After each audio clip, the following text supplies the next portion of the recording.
சமுத்திராயன் ஆழ்கடல் ஆராய்ச்சி திட்டம் பாருங்கள், வரஹா. ஓகேவா, சமுத்திரயான் அப்படிங்கிறது என்னது, சமுத்திரம்னால என்னது, கடலை தான் சொல்லுவோம். அப்போ ஆழ்கடல் ஆராய்ச்சி திட்டம்னா ஈஸியாக உங்களுக்கு தெரிஞ்சிடும். ஓசோன் மைனிங், வரஹா அப்படிங்கிறது என்னது, ஓசோன் மைனிங். ஆழ்கடலுக்குள் கனிமங்களை எடுக்கிறதுக்கு பேர் தான் வரஹா அப்படின்னு சொல்கிறாங்க. ஓகேவா, ஆழ்கடலுக்குள் கனிமங்களை எடுத்தல். அடுத்து மத்ஸ்யா 6000 அப்படிங்கிறது 3 நபர்கள். ஓகேவா, 6000 மீட்டர் கடலுக்கடியில் சென்று வர்றதுக்கு பேர் தான் என்னது, அக்வானட்ஸ் அப்படின்னு சொல்லுவாங்க. அதாவது ஆஸ்ட்ரோனட்ஸ் அப்படிங்கிறது யார், வானிலை மேலே ஸ்பேஸுக்கு போயிட்டு வரவங்கள தான் என்ன சொல்லுவாங்க, ஆஸ்ட்ரோனட்ஸ் அப்படின்னு சொல்லுவாங்க. அதே போல் நீருக்கடியில் போயிட்டு வரக்கூடியவங்களை என்ன சொல்கிறாங்க, அக்வானட்ஸ் அப்படின்னு சொல்கிறாங்க. அப்போ அக்வானா வாட்டர் உங்களுக்கு நல்லா தெரியும், அக்வா ஃபீனா அப்படிலாம் நிறைய நம்ம கேள்விப்பட்டிருப்போம் படங்களில். இப்போ அக்வானட்ஸ் அப்படிங்கிறது ஈஸியாக நீங்கள் ஞாபகம் வச்சுக்கலாம், நீர்க்கடியில் சென்று வரவங்க. சமுத்திராயங்கிறது ஆழ்கடல் ஆராய்ச்சி, வரகாங்கிறது ஆழ்கடலுக்குள் கனிமங்கள் எடுக்கிறதுக்கு பேர். அடுத்து மத்ஸ்யா 6000ங்கிறது 6000 மீட்டர் அடியில் போய் கடலுக்கடியில் போய் சென்று வரதுக்கு பேர் தான் இந்த அக்வானட்ஸ் போயிட்டு வருவாங்க. ஓகேவா, wedge bank as a part of India's exclusive economic zone, Katchatheevu சிக்கல். ஓகேவா, வெட்ஜ் பேங்க் அப்படிங்கிறது இந்தியாவில் ஒரு எக்கனாமிக் ஜோன் அப்படிங்கிறாங்க, ஒரு பார்ட் ஆஃப் எக்கனாமிக் ஜோன். அடுத்து பாருங்க, இந்தியாவின் தென்கோடி முனையிலிருந்து 3000 கிலோமீட்டர் தூரத்தில் இந்திய பெருங்கடலில் அமைந்துள்ளது தான் என்னது, ஆஃபனாசி நிக்டின் சி மவுண்ட், ஏஎன்சி மவுண்ட்னு சொல்கிறாங்க. ஓகேவா, ஏஎன்சி மவுண்ட்னா என்னது, இந்தியாவின் தென்கோடி முனையிலிருந்து 3000 கிலோமீட்டர் தூரத்தில் இந்திய பெருங்கடலில் அமைந்து இருக்கக்கூடியது தான் அந்த ஏஎன்சி மவுண்ட். அப்போ நல்லா யோசிச்சுங்க, இந்தியாவுடைய தென்முனையில் தான் அந்த ஏஎன்சி மவுண்ட் இருக்குது. எங்கே, 3000 கிலோமீட்டர் தூரத்தில் வந்து இருக்குது. ஓகேவா, அடுத்து பாருங்க, ஸோ இதுக்கு அந்தளவுக்கு முக்கியம் இல்லை. அடுத்து பிபி நாட் டெக்னாலஜி. இந்த பிபி நாட் அப்படிங்கிற டெக்னாலஜி எதுக்காகன்னு பாருங்கள், வேதிப்பொருட்களை உமிழ்வதன் மூலம் பூச்சிகளின் இனப்பெருக்கத்தை கட்டுப்படுத்துறது தான் என்னது, இந்த பிபி டெக்னாலஜின்னு சொல்கிறாங்க. பிங்கிறது ஃபெரோமான் பேஸ்ட் மேட்டிங் டிஸ்ட்ரிபியூஷன் டெக்னாலஜி தான் என்னது, இந்த பி நாட் டெக்னாலஜின்னு சொல்கிறாங்க. ஓகேவா, இப்போ அதோடைய விரிவாக்கமும் பார்த்து வச்சுங்க, pheromone based mating distribution technology.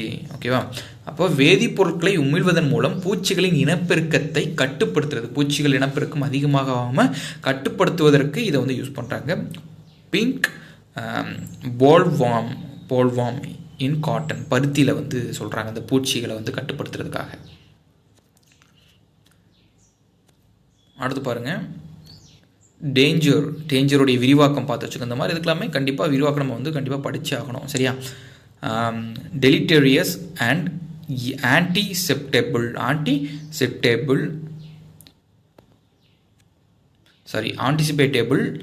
Guides evaluated by RNA sequencing அப்படின்னு சொல்கிறாங்க. இதுக்கு பேர், இந்த டேஞ்சருக்கு பேர் பாருங்கள், நல்லா இதை நோட் பண்ணி வச்சுக்கோங்க. ஓகேவா, டேஞ்சர் அப்படிங்கிறது D for deleterious and anticipatable guides evaluated by, கடைசி இருக்கிற அந்த ஆர் வந்து ஆர்என்ஏ சீக்வன்சிங். ஓகேவா, டிஎன்ஏ மாதிரி ஆர்என்ஏ இருக்கு இல்லையா, அந்த ஆர்என்ஏ சீக்வன்சிங் சொல்கிறாங்க.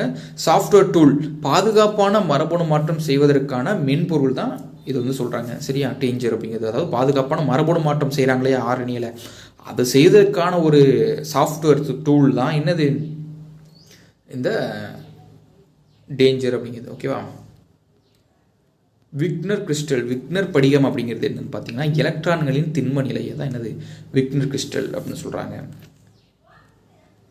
5வது வெள்ளை முயல் தொழில்நுட்பம் white rabbit technology devised at CERN, அதாவது துகள் முடுக்கிகளுக்குள் கருவிகளை நேனோ வினாடிக்குள் ஒத்திசைவு செய்தல். நேனோ விகாடினா நேனோ அப்படின்னா 10⁻⁹ சொல்லுவாங்க இல்லையா. ஸோ இருக்கிறது மிகச்சிறிய ரொம்ப கண்ணுக்கே புலப்படாத அதை தான் என்ன சொல்லுவாங்க, நேனோ அப்படின்னு சொல்லுவாங்க, மைக்ரோ பார்ட்டிகிள்ஸ். இது வந்து அப்போ அது வந்து 10⁻⁹ சொல்லி அழைப்பாங்க. சரி, அப்போ ஒரு துகள் முடுக்கிக்குள் வந்து கருவிகளை நேனோ செகண்ட்ஸ்னால் அப்படி அந்த செகண்டுங்கிறது ஒரு செகண்ட்ங்கிறது அந்த ஒரு சொடக்கு போகிற நேரம், கண்ணிமைக்கக்கூடிய நேரம். அதை விட நேனோ அப்படிங்கிறது 10⁻⁹ செகண்ட்ஸில் வந்து ஒத்திசைவு செய்கிறதுக்கு பேர் தான் என்னது, இந்த டெக்னாலஜி அப்படின்னு சொல்கிறாங்க. சரியா, ஸோ அடுத்து நெக்ஸ்ட் வீடியோவில் பார்க்கலாம். ஓகேவா, தேங்க்யூ.